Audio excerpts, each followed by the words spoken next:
Olá, muito boa noite. Vou chamar aqui, então, o Cacai. Todos vocês conhecem, um dos maiores juristas do Brasil e que tem colecionado, aí vamos chamar assim, vitórias por justiça.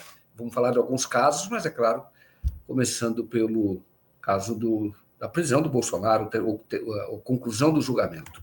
Cacai, boa noite. Obrigado mais uma vez por você estar aqui conosco. Passo a palavra a você para fazer aí a sua saudação inicial. A gente vai falar muito de vários casos, e me interessa particularmente o caso da Adriana Vilela, a absolvição dela e o desdobramento agora que pode revelar um dos maiores erros do judiciário em todos os tempos e, claro, a prisão de um inocente. Isso pode ter como desdobramento, mas isso vamos falar depois. As pessoas querem muito saber do Jair Bolsonaro, o Jair Bolsonaro e os outros réus do núcleo crucial do golpe, o que acontece com eles agora. Obrigado mais uma vez. Passo então a palavra a você. Boa noite, Jaquinho. Alegria enorme estar aqui com você, com as pessoas que te seguem, te respeitam. Olha, esse talvez seja o assunto do momento, né, sobre diversos aspectos, embora esteja acontecendo muita coisa importante. Eu me lembro, Joaquim, dia 18 de fevereiro, quando o doutor Paulo Gonet apresentou a denúncia, eu, ao ler a denúncia e ver que estava extremamente bem estruturada, eu escrevi um artigo dizendo que em setembro esse processo deveria ser julgado. E foi um certo impacto, assim, porque as pessoas falavam que vai demorar 2, 3 anos. Em setembro o processo foi julgado, com a condenação evidente de todos. E agora, como os embargos de declaração, que o único recurso que cabia, já foram julgados, falta publicar o acordo para transitar em julgado. É importante que as pessoas tenham isso em mente. Esse acordo vai ser publicado imediatamente agora, não demora, porque é simples. E após a publicação, o Supremo tem entendido que não cabe segundo embargo de declaração, salvo se acontecer um fato extremamente inusitado. O que vai acontecer na realidade? Vai ser publicado, evidentemente os colegas advogados vão tentar fazer o segundo embargo, o Supremo vai entender que não cabe e vai decretar, então, o trânsito em julgado. E, com isso, a determinação de prisão na papuda do Jair Bolsonaro. Esses são os próximos passos. Porque, veja bem, para você garantir o Estado Democrático de Direito, é bom que a gente tenha a ideia de que nós estamos falando de condenação que tentou exatamente acabar com o Estado Democrático de Direito, fazer um golpe de Estado, instituir uma ditadura num país que tem conseguido manter a democracia. Então, nós temos que cumprir o rito processual democrático, cumprir o processo penal democrático. O que diz o processo penal democrático? Transitado em julgado, o Jair Bolsonaro e os demais 6 outros, que o delator teve já o direito da pena ser extinta, vão ser recolhidos às penitenciárias de onde moram. Então, o Jair Bolsonaro vai estar na papuda em muito pouco tempo, talvez ainda esse mês. Ele estará na papuda, será recolhido a papuda. Sei que foi feito lá um lugar, uma cela chamada de especial, mas não tem nada muito de especial não, viu, Joaquim? O que interessa é cumprir a lei, cumprir a Constituição.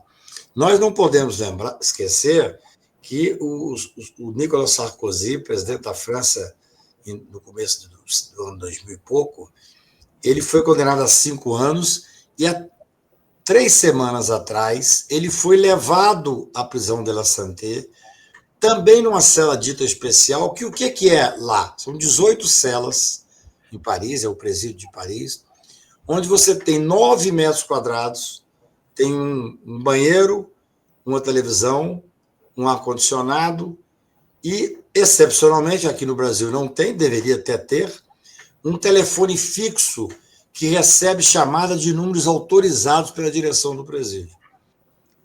Ele até foi solto hoje, porque tinha sido preso de forma ilegal, porque não ocorreu o trânsito em julgado ainda. Porque muitas pessoas me perguntam em debates que vou, mas por que o Lula ficou na Polícia Federal? O Lula nunca teve condenação definitiva. O Lula nunca teve contra ele culpa formada. Nunca teve contra ele trânsito em julgado. O ilegal com o Lula foi a prisão. Até eu entrei à época com uma ação direta de constitucionalidade 43, depois a OAB entrou com a 44, PCdoB entrou com 54, foram esses julgamentos dessas ADCs que deram liberdade do Lula, porque ele estava preso ilegalmente. Por isso ele estava na Polícia Federal, porque não tinha trânsito em julgado. Transitou em julgado, Joaquim, a lei é claríssima. Cadeia, regime fechado, cárcere. É o que aconteceu com o Collor. O Collor é o ex-presidente tanto quanto o Bolsonaro. Ele foi condenado pelo Supremo, transitou em julgado que o Supremo não aceitou determinado embargo dele procrastinatório. Ele se recolheu ao presídio de Alagoas. Depois de 9 dias, ele questionou e conseguiu uma prisão domiciliar. Essa é uma outra história. Ninguém está falando aqui em perseguição. Nós não podemos aceitar privilégio. Se o Bolsonaro, depois de recolhida ao Papuda, tiver um pedido, vai ter, está sendo preparado isso, é fácil votar, de prisão domiciliar, isso vai ser julgado. Se tiver direito, ele vai ter direito à prisão domiciliar. Ninguém está falando em vingança. A gente está querendo que cumpra a jurisprudência e a determinação. Aí tem uma coisa, que vou me permitir, voltando a palavra para você, um ponto que eu acho importantíssimo, que eu comecei a falar tem 10 dias. Se o Bolsonaro tiver um pedido de prisão domiciliar, a regra é o seguinte: o juiz de execução manda ouvir o presídio. Evidentemente, os médicos do presídio vão dizer o quê? Nós temos condições, sim, porque senão seria o Estado aceitar a falência. Até achei estranhíssimo a petição do governador, dizendo que não era adequado, eu não sei exatamente os termos, que eu não li a petição. O ministro Alexandre fez o que tinha que fazer, mandou desentranhar a petição. Não tem porque o Estado do GDF entrar nisso. Então, a regra é que, mandado ouvir os médicos internos, eles vão dizer, claro que nós temos condição de criar. Porque se eles falarem que não tem, é a falência absoluta do sistema de medicina dentro da penitenciária. Aí, os advogados, com o direito que têm de ampla defesa, vão apresentar os laudos particulares. Aí, eu tenho experiência como é que funciona isso. Esses advogados são pessoas que estão advogando para um cara que é multimilionário, ex-presidente da República, tem acesso aos melhores médicos, vão conseguir laudos que, evidentemente, tem que ser verdadeiros, serão verdadeiros, porque não tem médico que tem coragem de mentir para o Supremo Tribunal Federal.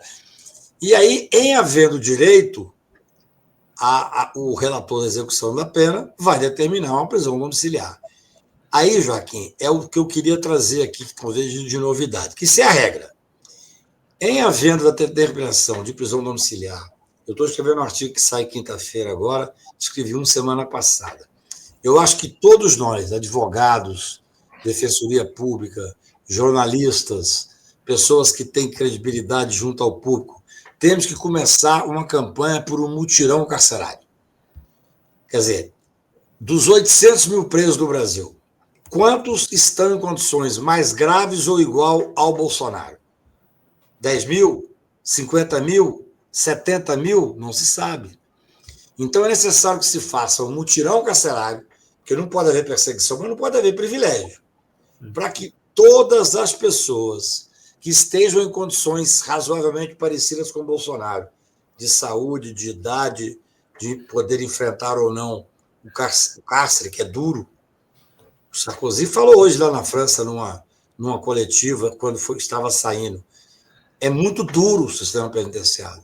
É muito difícil ficar aqui. Isso o Sarkozy, presidente da França, dizendo isso, inclusive agradecendo aos funcionários que, segundo ele, deu um pingo de humanização no presídio de La Santé. Então, o que o Brasil tem que ver é que talvez o Bolsonaro, que sempre desprezou o sistema carcerário, que sempre considerou que nós que lutamos por melhores condições, nós somos aqueles que fazem mimimi de direitos humanos, que nunca deu a menor importância para a legislação que pudesse diminuir os 800 mil carcerados.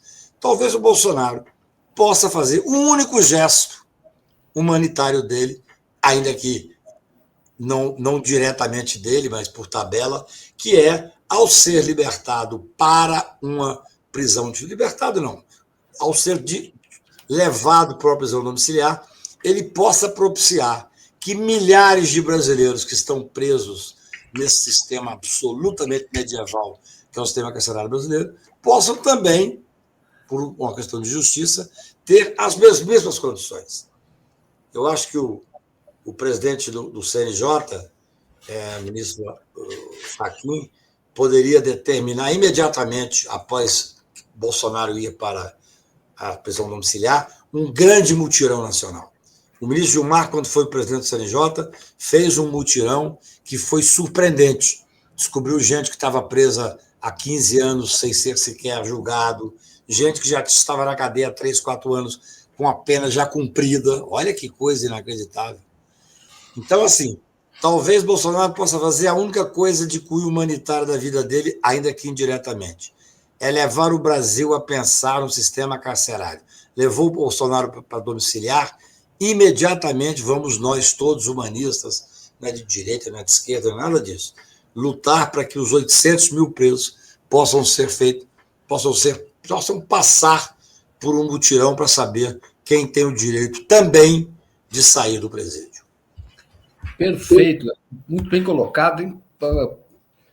É interessante que você, como um garantista, né, aquele que tem direito, que o direito seja concedido.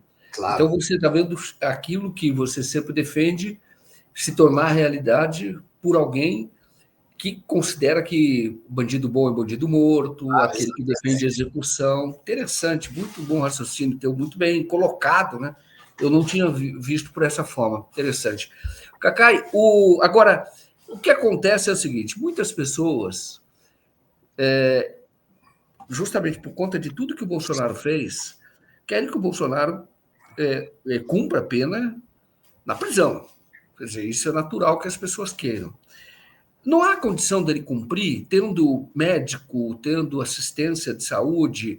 Por que eu faço essa colocação? Lá em Curitiba, teve aquele assassino do Marcelo Arruda, que é o Jorge Guaranhos, ele conseguiu um habeas corpus no primeiro momento, aí o desembargador concedeu a liminar, ele cumpriu o domiciliar até que os médicos todos do Complexo Médico Penal de Curitiba, então todos assinaram, dizendo o seguinte, não, nós temos condição de dar esse tratamento, tudo aquilo que ele precisava, porque ele também levou tiro e tem aquelas sequelas.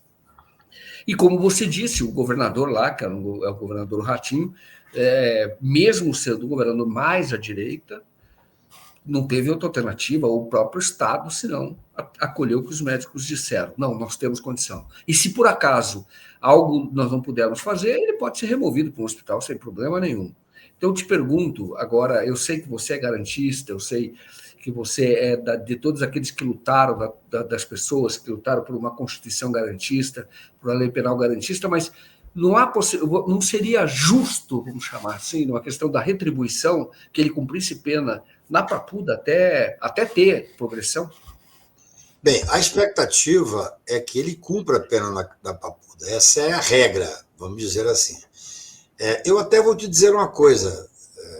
Quando houve a decretação da prisão domiciliar do Bolsonaro, que ele está preso há mais ou menos 4 meses, eu fiz um comentário que, embora seja, evidentemente, uma pessoa que tem o garantismo como forma de viver, que ali o ministro Alexandre foi parcimonioso até demais. O Bolsonaro tinha que ter ido para a Papuda naquele momento, até porque ele tinha plenas condições de estar na Papuda e é mais barato para o Estado.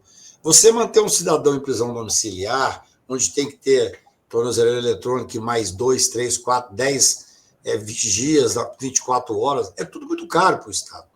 Mas, para que não houvesse, eu não sei os motivos, eu admiro o ministro Alexandre, mas ele foi parcimonioso e mandou para casa, que já é uma questão que já foi, de certa forma, não vou dizer um privilégio, porque o ministro Alexandre teve lá os seus motivos. Agora, com a prisão definitiva transitada e julgado, aí a condenação, sem sombra de dúvida, é Papuda. O que acontece, Joaquim? O Bolsonaro, ele tem falado que está mal a família, todo mundo que visita. Eu vi uma cena que me chamou muita atenção agora recentemente. O Valdemar Costa Neto saindo da casa dele e dizendo para os jornalistas assim, ele está muito mal, ele não tem condições de nada, ele está deprimido. Deprimido todos ficam quando vai preso. Isso aí, evidentemente, infelizmente, nós vivemos um sistema em que a cadeia brasileira é medieval. Você tem celas que cabe 5 pessoas, que tem 8, 10, 15 pessoas. Se cumprisse a lei de execução penal, já seria um grande avanço. Grande avanço. Então, o Valdemar Costa Neto falando assim que ele não tem condições de nada, está passando muito mal, tem vômito e tal. A jornalista inteligentemente perguntou assim, quer dizer então que se ele for tornado elegível agora, ele não tem condição de candidatar à presidência da República? Aí o Valdemar falou assim, não, aí claro que tem. Porque se ele for candidatar, ele volta a ter. Aí, quer dizer, você já vê que tem alguma coisa esquisita em tudo isso, né? Mas eu entendo o ministro Alexandre, quem for decidir, a juíza de execução, se vier laudos dizendo do risco de morrer, é muito difícil você descumprir um laudo é muita responsabilidade. Nenhum de nós tem formação médica, entendeu? Eu, evidentemente, gostaria de vê-lo cumprir pena, porque ele tentou um dos crimes mais graves que existe, mas eu não gostaria de vê-lo morrer com 10 dias de prisão, porque isso daria um discurso para a ultradireita muito forte. Eu sei que ele jamais se preocuparia com quem estivesse morrendo nas prisões, ele chegou a falar numa situação dramática, eu não sou coveiro e tal, na época da pandemia, mas é muito bom. A gente tem que pensar sempre o seguinte, são casos extremos, Joaquim, que leva a sociedade a avançar, especialmente no direito penal. Por exemplo, quando o plenário do Supremo, julgando um habeas corpus coletivo, o ministro relator era o ministro Lewandowski, concedeu habeas corpus para uma mãe que tinha um filho, se não me engano, de 8 anos e não tinha parceiro, não tinha companheiro em casa para cuidar do filho, para que as mães pudessem fazer prisão domiciliar, cumprir prisão domiciliar se tivesse filhos menores e não tivesse parceiro ou avó para tomar conta. Aquilo foi um escândalo. A direita enlouqueceu. E eu fui para debates e sustentei o seguinte, temos agora que fazer um mutirão para que todas as mães possam ter esse direito. E sabe o que acontece, Joaquim? Como é que, olha, com a tecnologia que nós temos hoje, o cidadão deveria, você jornalista, eu advogado, a OAB, a Defensoria, chegar em qualquer presídio brasileiro e falar quantas pessoas têm presas aqui? 30.257. Quais são a idade delas? Tudo isso deveria estar catalogado. Você chega em presídios brasileiros enormes que se pergunta para o diretor do presídio quantos presídios estão sob sua responsabilidade. Ele não sabe. Não é que ele não sabe, não tem a lista dos nomes, não. Ele não sabe sequer quantos são. Ou seja, o Supremo Tribunal, num julgamento histórico, declarou o estado de coisa inconstitucional pela extrema fragilidade dos presídios brasileiros. Aquilo foi um julgamento que levou o Brasil aos olhos do mundo. Não valeu nada. Na prática, não mudou nada. O presídio continuou da mesma forma. Aqui a poucos quilômetros de casa eu tenho a Papuda, que tem pessoas vivendo em condições subhumanas. Então, assim, eu penso que se ele tiver o direito de ir para uma prisão domiciliar, ele vai com uma condição, que o Brasil se insurja contra privilégio. É direito? É direito, vamos cumprir o direito. Mas vamos fazer... mas o ideal seria que ele cumprisse uma pena. Eu acho que seria até educativo ele cumprir uma pena. Pelo menos 1 ano, 2 anos numa penitenciária. Porém, eu penso, primeiro, que se ele tem direito, tem que dar. Segundo, que a morte, se acontecer, se ele estiver doente realmente, eu não entendo de medicina, acho muito estranho um homem que era tido como o imbrochável, o imbatível, o imorrível, um atleta, a hora que vê que vai ser preso, qualquer momento ele está deitado, está se expondo de uma forma extremamente fragilizada. Agora, essas questões têm que servir para a gente discutir na sociedade alguns pontos importantes. Eu vou te contar uma história rapidinha. No dia 8 de janeiro, eu estava fora de Brasília, participei ativamente de uma série de coisas, conversando várias vezes, inclusive com o próprio ministro Flávio Dino, com outras autoridades e tal. No dia 11, mais ou menos, eu recebo um telefonema de um primo meu do interior, sou de Patos de Minas, família reacionária que ficou lá. Eu tenho uma família que é extremamente progressista e tem também os reacionários. Ele chegou para mim e falou, você está bom, Cacá? Você está bom, senhor? Eu falei, estou bom. Ele falou, você lembra da fulana? Não vou dizer o nome. Você lembra da fulaninha? Eu falei, lembro demais da conta, ué. Eu falei, rapaz, você não é de ver que ela Isso é os mineiros falando. Não é de ver que ela, idosa, está presa lá na Papuda. E eu falei, nossa senhora, ela foi presa no asilo, que ela é idosa, né? Falei, não, só foi presa dentro do Supremo Tribunal Federal. Olha que coisa.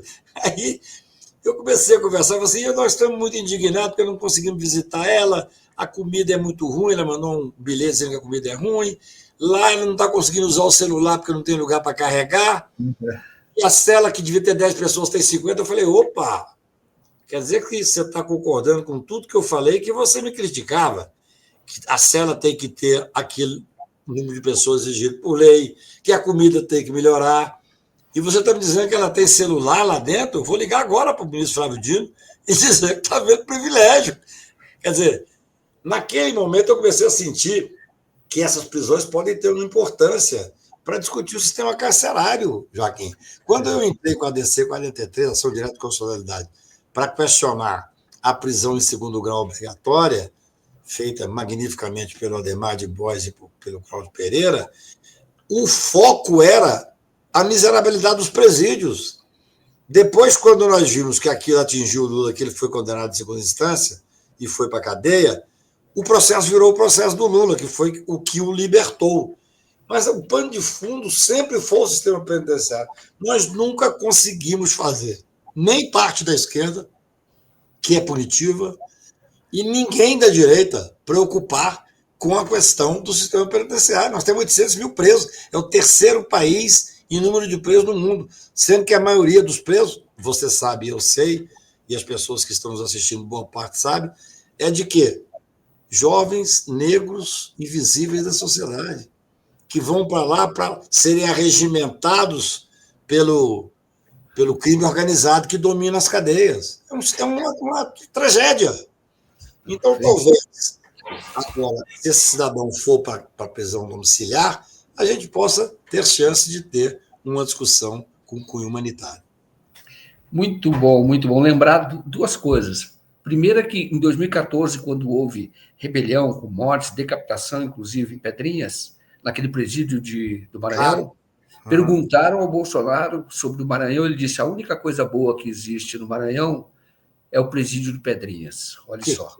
Referendando exatamente. Me lembrava disso, também lembrava disso. Exatamente, tem uma declaração dele, está gravado. A única coisa boa que existe no Maranhão é o presídio de Pedrinhas. É terrível. E olha para onde ele está indo e agora, enfim, tentando ter os privilégios todos. Aí, no caso dele, é privilégio mesmo, porque ele tem que ser uma condição igualitária. Primeiro comentário que eu faço para depois fazer uma outra colocação.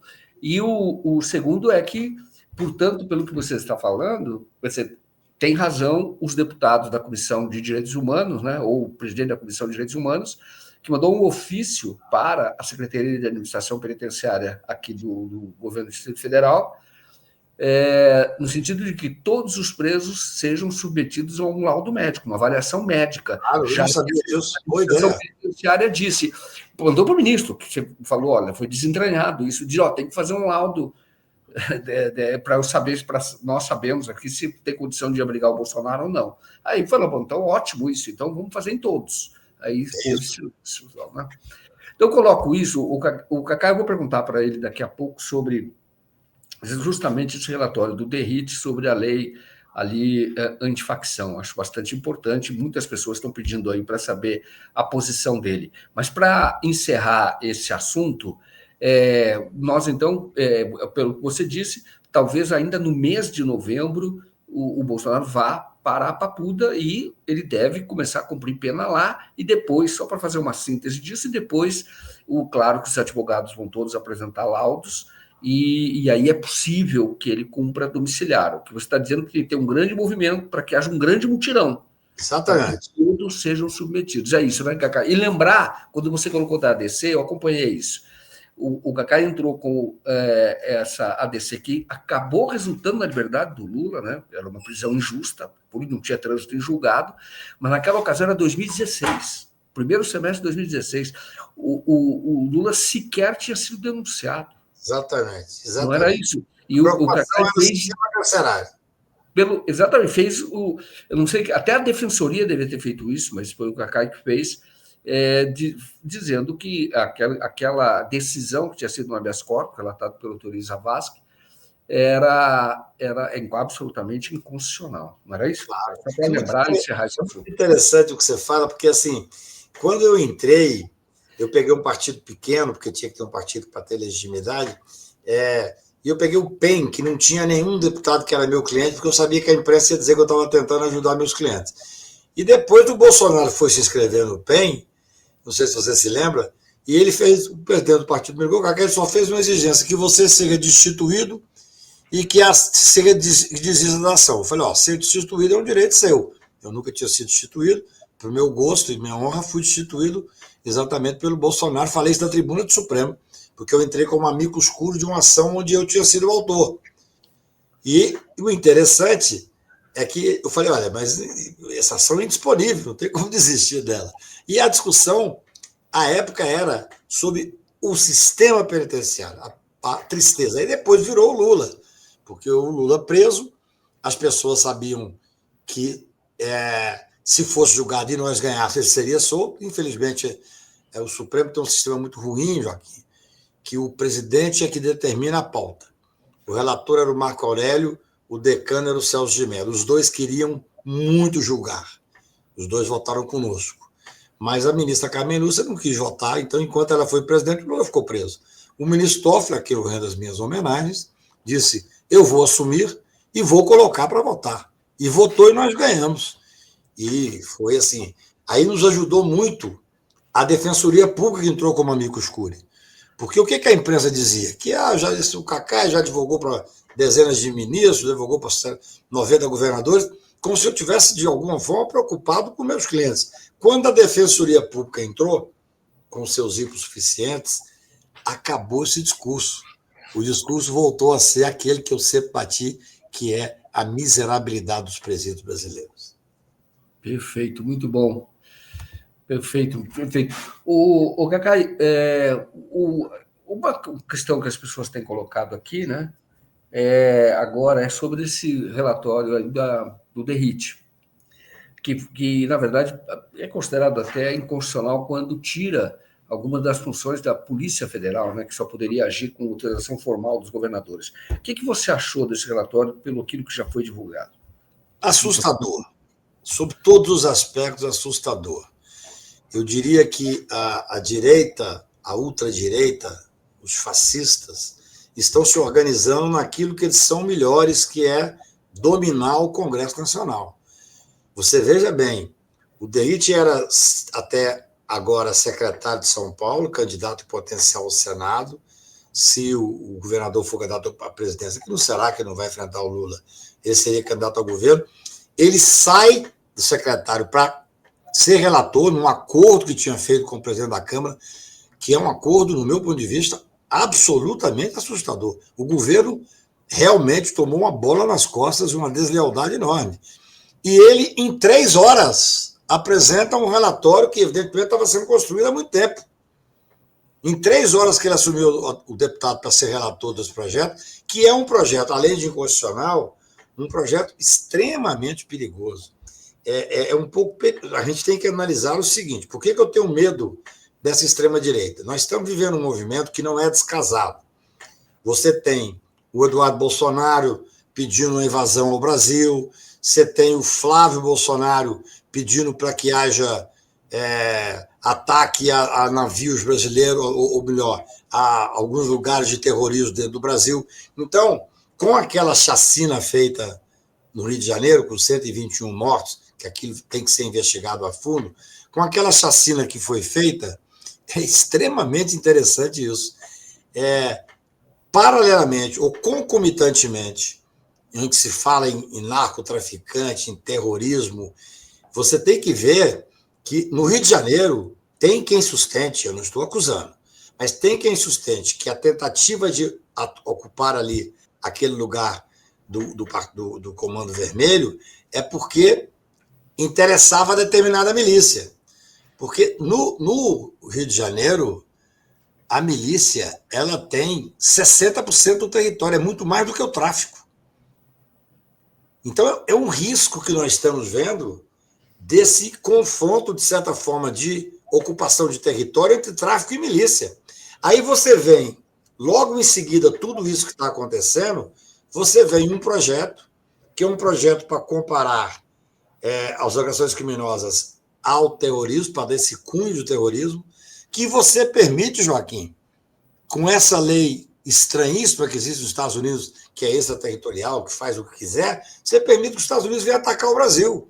Exato. De repente, você tem esse grupo de ultradireita pedindo apoio, assim como já pediu, para aplicar leis para punir agentes brasileiros, ministro do Supremo Tribunal Federal. Se um projeto desse passa, primeiro que é uma coisa assustadora você querer tirar a Polícia Federal todos ou quase todos, vamos fazer justiça. Quase todas as operações importantes do Brasil passou pela Polícia Federal. É claro que o governo federal, quando era coordenado pelo Bolsonaro, tentou instrumentalizar a Polícia Federal. É famosa, está respondendo até processo por isso, é famosa aquela frase dele, na frente do ministro da Justiça, falou, eu troco sim o agente, eu troco o delegado, se for preciso, eu troco o ministro da Justiça. E usou a expressão, eu não vou deixar fuder meus filhos, minha família e meus amigos.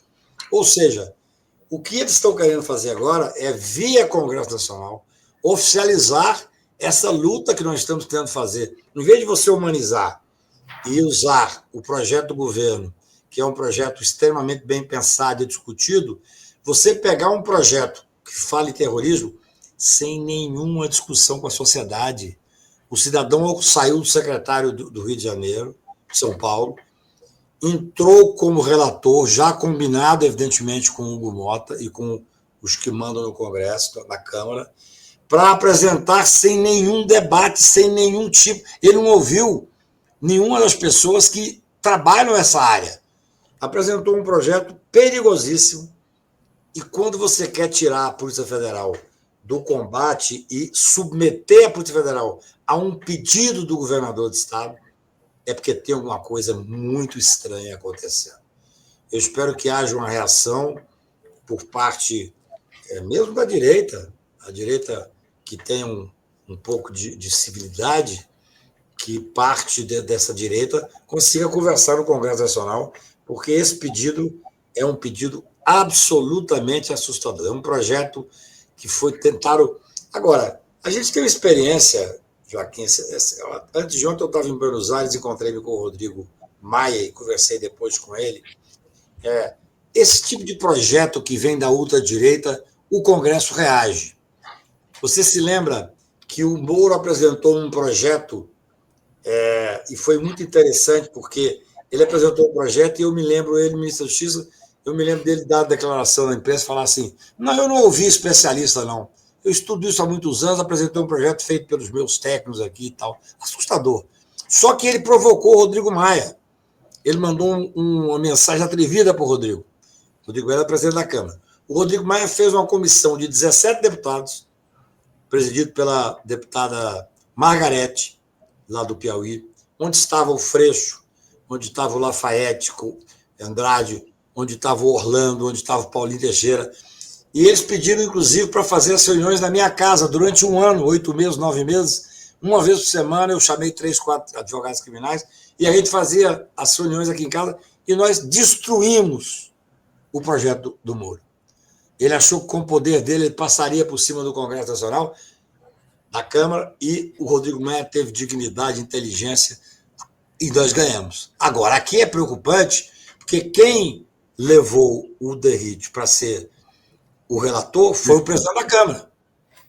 Então, há algo no ar além de avião de carreira. O Cacai, você acha que pode ser uma autoproteção? Por que eu pergunto isso? Porque teve essa grande operação da Polícia Federal que chegou até a Faria Lima. Então, a gente já sabe, teve carro da polícia na Faria Lima, é algo inédito, e aí houve sequestro de bilhões, etc. Poderia haver, inclusive, conexão com a classe política. Poderia ser alguma forma de proteção, tira a Polícia Federal, porque a Polícia Federal pode chegar em algo muito, muito pesado, entendeu? Um esquema muito pesado. Em parte, sim, mas eu ouvi hoje de gente do mercado que estava extremamente preocupado com a repercussão internacional disso, ou seja, se o Brasil não é um quintal de ninguém. O Lula tem conseguido colocar a questão da soberania muito forte. Se nesse momento complicado, que nós temos um presidente americano absolutamente destemperado, perdendo completamente a hegemonia, gente, eu não julguei que fosse ver, mas nós estamos vendo a debacle do poder americano. E tem um presidente que está completamente perdido. Então, para mesmo pessoas do mercado com que eu conversei hoje, clientes e pessoas que eu relaciono, estavam preocupados com essa possibilidade de dar ao governo americano, através dessa visão estranha de terrorismo que eles têm, a hipótese de chegar ao Brasil. Você veja que o maior submarino americano está aqui nas costas da Venezuela. Você veja que o Trump se orgulha de ter mandado míssil, sei lá o que é, balido, mísseis ali para explodir barquinhos pequenos como se tivesse na contrato. Você acha que algum narcotraficante estaria num barco daquele tamanho em pleno mar? Não existe. Não existe. Então, eu acho que tem uma preocupação. Acho que eles erraram na dose. Erraram ao levar o Derrite para, em 3 horas, apresentar um projeto, sem discussão com a sociedade, sem discussão com ninguém, fazendo um enfrentamento do governo de forma, do meu ponto de vista, até desleal. E ninguém quer que esse sentido de terrorismo chegue a esse ponto. Nós estamos vivendo momentos muito delicados. Essa ação do ministro Alexandre, como relator da DPF, das favelas, está tomando uma série de atitudes interessantes. Porque essa chacina que foi feita no Rio de Janeiro foi de uma ilegalidade, eles destruíram todas as provas. O artigo 6 lá do CPP diz que a primeira coisa num crime é a polícia preservar para a perícia. Pra você ter ideia, eu vi no outro dia um policial andando com um carrinho que parecia carrinho de supermercado, dizendo: apreendemos 100 e tantos fuzis com os bandidos, é assim que eles falam. Aí eu pergunto, vem cá, qual fuzil ali estava com quem? Você tem que preservar a prova, você tem uma cadeia de custódia da prova. Claro. Você tirou prova, deixou o fuzil na mão do cara que estava morto lá para dizer, pegar a impressão digital, ver se aquele fuzil era dele mesmo. Nada foi feito. Então, essa conversa de que essa operação, em parte, foi porque estava incomodando a milícia, que a milícia é mais forte até do que o tráfico, pelo menos em termos de número e tal, no Rio de Janeiro, ela é assustadora sob todos os aspectos. Porque você veja bem, a milícia só ocupa os presídios presa. O crime organizado, não, ele coordena os presídios. Ele tem força dentro dos presídios. Se você juntar a milícia dentro dos presídios, junto com o crime organizado, é o fim do mundo. E nós estamos agora vendo para mim, assustador esse projeto antifacção que está o que está escrito aqui, está blindando o crime organizado, mas é pior ainda, está fragilizando a segurança do país com esse conceito. Claro, o erro é total, aumentos de pena, como se o aumento de pena fosse resultar numa melhoria de alguma coisa. Está mais que comprovado que o que impede ou diminui a criminalidade é a certeza da aplicação do direito, e não um aumento de pena. Até tem uma história contada hoje, se não me engano, foi até o Paulo Moreira Leite que contou, que é muito engraçada, que em dado momento histórico resolveram penalizar os punguistas que roubam nossas carteiras e tal, com pena de morte, porque isso aí impediria que tivesse roubo de carteira. E aí prenderam 4 batedores de carteira e foram fazer execução em praça pública, enforcados e tal. E as pessoas foram ver. Naquele dia foi um dia que mais se roubou carteira na história da época, entendeu? Porque estava todo mundo junto e os caras, em vez de impedir o crime, você prolifera o crime. Mas as pessoas não aprendem. Esse projeto do Derrite, ele é perigoso, tem que entender a quem ele interessa, e nós vamos entender agora, porque agora que começam as reações, agora que o Congresso vai mostrar quem é quem, entendeu? É importante essa discussão se dê na sociedade como um todo. Interessante. Cacai coloca que é o que é, vamos dizer assim, já o ensinamento de um grande criminalista, jurista italiano, Cesare Beccaria, né? Sem dúvida. Não é a questão do aumento de pena, né? É a certeza de que quem cometeu o crime vai cumprir pena, não é isso? Exatamente, é exatamente isso. Muito interessante. Agora, o Cacá, importante o seguinte: você tirando o poder da Polícia Federal, fala-se no artigo 144, quem falou isso foi o Ministério da Justiça, que teria uma violação do constitucional, seria inconstitucional. Quer dizer, o que eu pergunto é, se aprovado o projeto como o Derrite colocou, pelo menos nesse ponto poderia ser derrubado pelo Supremo, né? Então, em vários pontos será derrubado. Eu penso que o Congresso tem que ter responsabilidade de discutir a fundo tudo isso. Se você tem um crime que, evidentemente, contra o Estado, você não tem como tirar a Polícia Federal. Isso é uma atribuição constitucional. Mas eu preciso, evidentemente, eu vou ser sincero, eu hoje passei o dia todo trabalhando numa série de questões, eu preciso estudar mais a fundo, mas assim, o que eu vi é estarrecedor. Eu quero crer, que eu estou começando a ver agora o ministro Lewandowski, o Ministério da Justiça fazer uma reação, eu estou vendo a Gleisi e outros líderes partidários fazendo alguma reação, e a sociedade como um todo assustada, né? Porque você julgar esse conceito de terrorismo de forma, do meu ponto de vista, irresponsável, nós estaremos agravando, repito, inclusive a segurança nacional.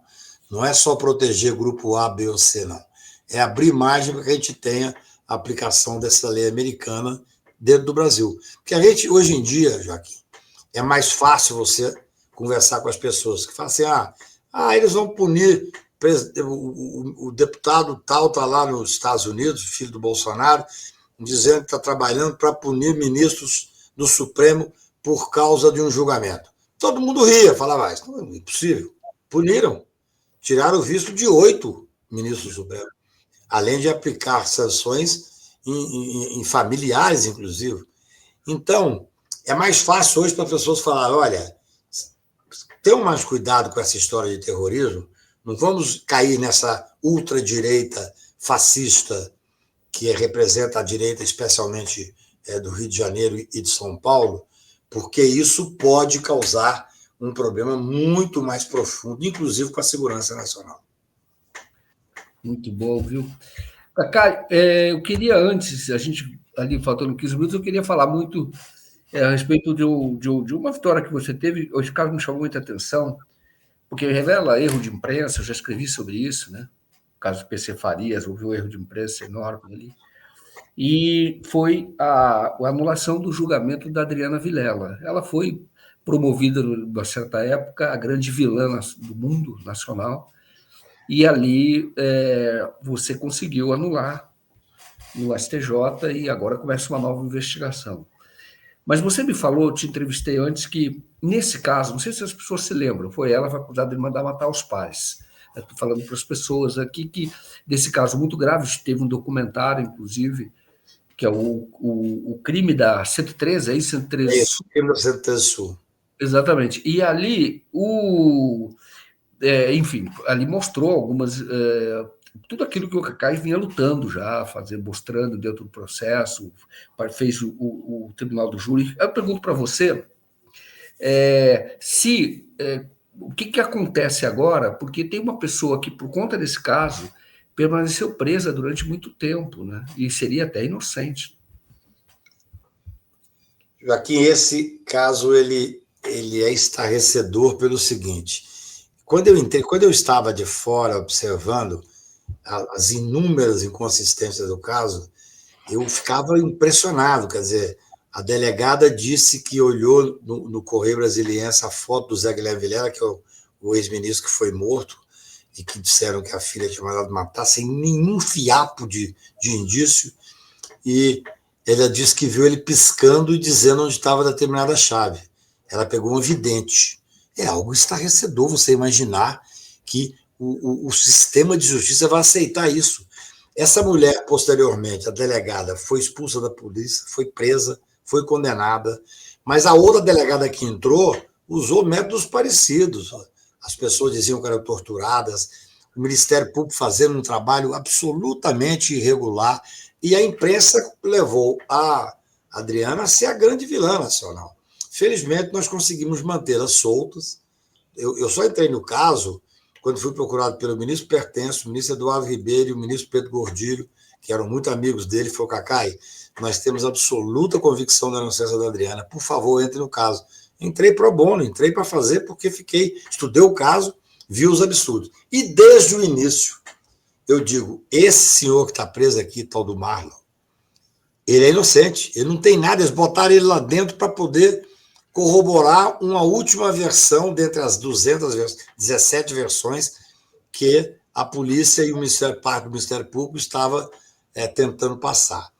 Esse cidadão ficou preso 15 anos. A Adriana responde a processo, foi humilhada, eu falo que ela morreu 3 vezes. Morreu quando o pai foi assassinado, a mãe, morreu quando foi julgar a responsabilidade dela e quando ela foi presa. Mas, felizmente, ela estava solta com o apoio que a gente estava dando e tudo mais. Bem, esse rapaz ficou preso 15 anos, a mulher dele estava grávida, ele não viu o filho. Ele optou por ficar preso, ele não saía no saidão até provar. E como é que ele provou a inocência dele? O Innocence Project, esse projeto fantástico que existe nos Estados Unidos, que só entra num processo quando se convence mesmo da inocência. A Dora Cavalcante fez um trabalho maravilhoso e a Luísa junto e a Flávia Hall, eles fizeram um estudo aprofundado, se convenceram da inocência dele. Eu consegui, através do meu escritório, trabalhando para a Adriana Vilela, a anulação do processo que vai iniciar agora a instrução, da Adriana Vilela. No caso dele, a vitória foi ainda maior, porque no caso dele foi trancado tudo, trancada a ação, e reconhecer o erro judiciário. Inclusive o ministro Schietti disse, olha, o CNJ deve agora fazer um estudo para mudar a forma de ouvir as pessoas, testemunhas e investigados. Porque, no meu caso, nós anulamos o processo da Adriana, porque o Ministério Público e a polícia omitiu fitas, só foram apresentadas no 7º dia do júri. Nós fizemos toda a instrução sem conhecer as provas. E as fitas, Joaquim, são estarrecedoras. As fitas demonstram, inclusive esse Maílon e o Paulinho, que é um dos caras que matou, dizendo que o Maílon não tinha nada com isso, dizendo que a Adriana não tinha nada com isso. O Innocence Freud fez uma visita ao... São 2 caras que mataram. O Leonardo, que era o porteiro, e o Paulinho, que é primo dele. Foi lá na prisão e o Paulinho fala, olha, esse Maílon está preso há tantos anos, ele não tem nada a ver com isso. Quer dizer, é um erro judiciário. No caso do Maílon, é um erro dos maiores que o Brasil já viu. Eu acho, inclusive, que com o reconhecimento do CNJ, do STJ, de que houve um erro judiciário, esse rapaz tem um grande processo de indenização contra o Estado. Você veja bem, quando o cidadão é julgado e há um erro de interpretação do Ministério Público e o juiz condena e depois é absolvido, isso é o dia a dia do judiciário. Em regra, não se pede indenização. Mas quando o Poder Judiciário, como o Supremo Tribunal de Justiça, reconhece que há um erro, que houve dolo, que realmente fizeram a esse cidadão ser julgado sem ter nenhuma responsabilidade, ele tem uma ação grande, se quiser, se a família quiser, contra o Estado por indenização. E é bom que isso aconteça, para que as pessoas tenham mais cuidado. A Adriana Vilela, a vida dela acabou. Nada que ela falava valia. Nós fizemos aquilo que é o mais difícil do processo penal, que é a prova negativa, Joaquim. Nós conseguimos fazer uma tal linha do tempo, onde que eles foram mudando as acusações até no momento que a última acusação é que ela tinha estado no local do crime. Nós comprovamos cientificamente, através de herbes de telefone, através de pagamento de cartão, através de testemunhas de várias pessoas, que era impossível ela estar na cena do crime. Nós fizemos prova negativa, mas, infelizmente, nada disso valeu. Vamos agora recomeçar a instrução com a certeza absoluta de que a Adriana sequer irá a júri. Não vai haver outro júri. Nós vamos provar a inocência dela. Só para a gente entender, o Marlon, é isso? Ele provou a inocência dele, mas qual é o envolvimento dele no caso, nesse caso? O que seria? Não, na verdade, quem matou foi um porteiro chamado Leonardo, que chamou o tal do Paulinho para fazer junto. Quando esse porteiro, ele matou por uma questão, as pessoas não querem acreditar naquilo que é simples. A vida, às vezes, é simples. Ele, quando foi preso, ele falou assim, matei, porque eu trabalhei 11 anos lá, o doutor Zé Guilherme Vilela não me respondia pelo nome, não me cumprimentava, e eu fui mandado embora, encontrei o Zé Guilherme Vilela no setor comercial sul, pedi um emprego para ele demonstrou que nem me conhecia, falou, não tem agência de emprego não. O Zé Guilherme era muito turrão, um advogado brilhante, mas muito turrão, de gênio muito ruim. Como a Adriana tem um gênio ruim também, a Adriana Vilela. Então ele, o porteiro indignado, chamou um primo, foi lá roubar e matar a família. Bem, passa o seu tempo, ele foge, a polícia começa a fazer uma série de besteiras, prendeu uma série de pessoas que não tinha que prender, prendeu gente que evidente tinha visto, prendeu gente que essa delegada tinha plantado uma chave. Chegou um momento em que uma outra delegacia, uma delegada ouviu na cadeia que o responsável seria o Leonardo. O Leonardo, desde o primeiro momento, a Adriana Vilela falou para a delegada assim, você tem que investigar os porteiros. Tem um lá, Leonardo, que é um cidadão perigoso. Bem, quando o Leonardo foi preso, torturado, o Paulinho foi torturado, tiveram várias versões. No primeiro momento, o Leonardo chegou aqui, a imprensa nacional inteira, ele falando no Brasil inteiro, ele falou claramente, matei mesmo, porque ele me humilhava, ele não chamava meu nome. E aí depois ele falando com a delegada, ele fala assim, e a Adriana, tem mandante? Ele fala, se ela tivesse lá, eu matava ela também. Nossa. Porque ela era atrevida igual o pai. Ainda assim, num dado momento, como para a delegada, parte da Polícia Civil e do Ministério Público, eles não podiam tirar a Adriana, que já tinha ido longe demais, eles resolveram mudar a história. E para mudar a história, para justificar que tivesse alguém dentro do apartamento, o Leonardo, covardemente, vilmente, resolve tirar ele próprio do apartamento e botar outra pessoa. E botou o Marlon. Um coitado que não tinha nada, zero. Tanto é que assim, não fizeram uma prova, não fizeram uma investigação séria para provar onde estava esse cidadão, o que acontecia. Nada. É triste de ver. É triste. 15 anos preso, sem ter nenhuma relação. E tem umas coisas bonitas, assim. Uma família mais ou menos humilde, os irmãos fizeram direito para tentar ajudá-lo, viraram advogados para tentar ajudá-lo. Ele saindo da cadeia, conversando com a Dora Cavalcante do Innocence Project, você vê que ele não está com ódio. Ele fala assim que quer tentar a vida agora, que quer viver a vida, vai conhecer o filho dele com 15 anos, que ele não conhecia. Então, assim, jogaram a Polícia Civil de Brasília, que é muito boa, mas que, nesse caso, envergonha a todos nós, julgou um inocente dentro da cena do crime para poder dar uma lógica narrativa para aquilo que interessava a delegada e a parte do Ministério Público. É um crime. A investigação desse caso é um crime e a condenação é um outro crime. Muito bom. Esse tema me interessa muito particularmente porque tem a ver muito com o que a imprensa faz, né? O espetáculo. Sem dúvida. Um crime comum de roubo tem um peso. Agora, quando envolve uma família rica, envolve a filha, etc., ganha outro contorno, né?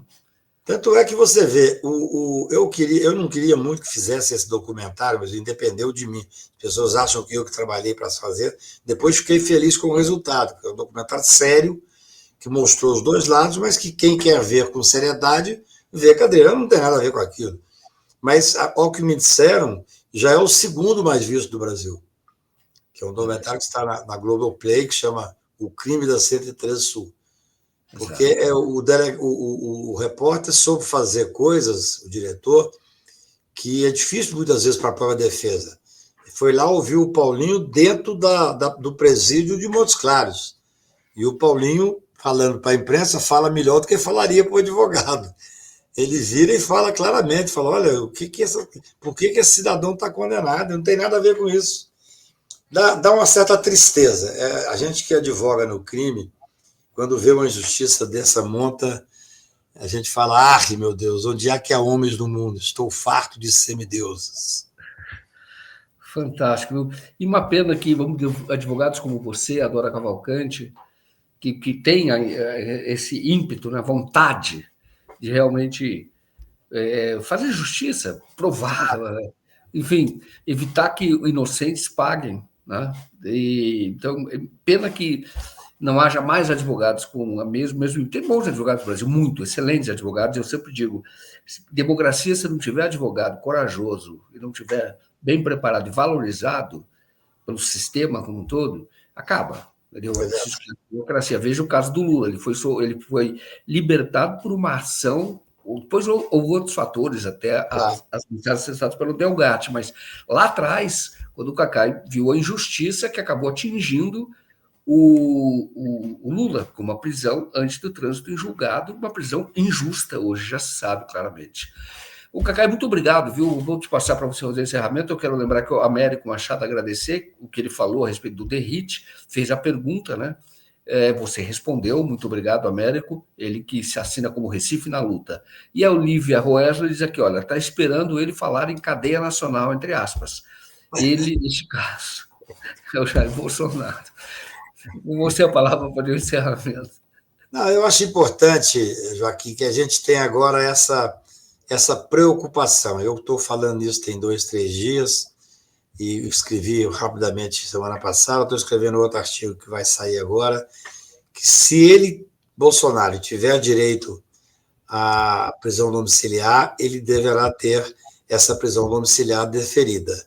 Mas, a partir daí, é necessário que todos nós, advogados, formadores de opinião, imprensa, Conselho Nacional de Justiça, OAB, comecemos a discutir o sistema carcerário sobre este prisma.